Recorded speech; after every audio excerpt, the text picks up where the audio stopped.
দিয়েছিল আপনাদের বিদ্যুৎ দেব, আপনাদের গ্যাস দেব, আপনাদের জ্বালানি সংকট নিরসন করব, কিন্তু তারা কি পেরেছে?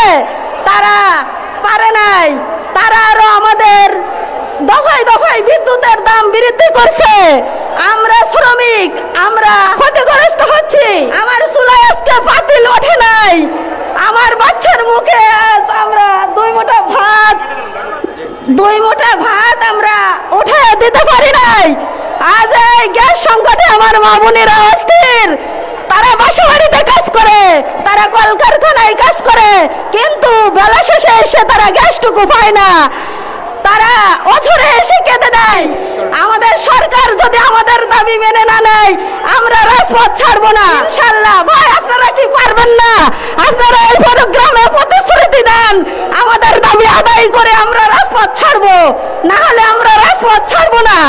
আমরা আমাদের দাবি আদায় করে তাই ছাড়বো।